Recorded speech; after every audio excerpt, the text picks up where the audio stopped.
प्यारे बच्चों, हमने आपको लॉकडाउन की अवधि में चैप्टर 3 तक आपको पढ़ाया है। इस समय हम चौथा चैप्टर द्विघात समीकरण शुरू करने जा रहे हैं। तो सबसे पहले द्विघात समीकरण के बारे में जानना आवश्यक है कि द्विघात समीकरण क्या होती है। कक्षा 9 में आपने बहुपद के बारे में पढ़ा है। द्विघात समीकरण जानने के लिए बहुपद का जानना सबसे आवश्यक है। बहुपद से ही हम आपको पीछे के ज्ञान से लेकर के चलते हैं। बहुपद में आपने 3 प्रकार के बहुपद पढ़े हैं। पहला रैखिक बहुपद होता है, दूसरा द्विघात बहुपद होता है, द्विघात बहुपद और तीसरा बहुपद है त्रिघात बहुपद। कैसा बहुपद होता है? त्रिघात बहुपद।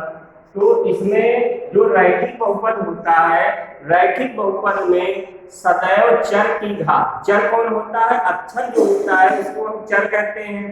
तो इस टाइप के बहुपद में चर की घात सदैव 1 होगी। जैसे 2x + 5 लिख लिया तो ये हमारा रैखिक बहुपद हो गया। क्या हो गया?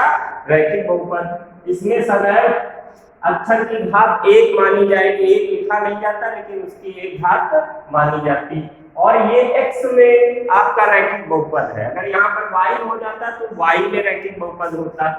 अब द्विघात बहुपद की बात करते हैं। जैसे ये 2x² + 3x + 5 है तो ये हमारा द्विघात बहुपद है। क्या है? द्विघात बहुपद।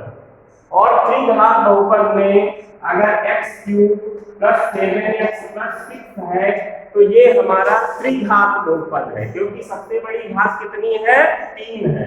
यहाँ सबसे बड़ी घात कितनी है? 2 है। तो ये द्विघात बहुपद है। लेकिन अगर हम द्विघात समीकरण की बात करें तो यहाँ पर अगर 2x² + 3x + 5 = 0 हो जाए तो ये हमारा द्विघात समीकरण हो जाएगा। क्या हो जाएगा? द्विघात समीकरण।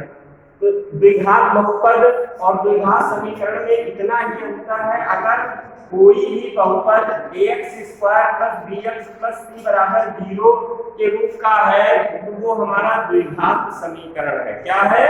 द्विघात समीकरण। इसमें a बराबर कभी भी 0 नहीं हो सकता। b 0 हो सकता है, c 0 हो सकता है, लेकिन कभी भी a 0 नहीं होगा। अगर a थोड़ी देर के लिए मान ले a 0 हो जाए तो x² वाला पद 0 हो जाएगा। तो ये केवल रैखिक बहुपद बचेगा, ये द्विघात बहुपद नहीं बचेगा। अगर bx + c रहेगा तो ये रैखिक बहुपद हो जाएगा। तो द्विघात होने के लिए b 0 हो सकता है, c 0 हो सकता है, लेकिन a कभी भी 0 नहीं हो सकता। x² + 5 = 0 तब भी ये द्विघात समीकरण है।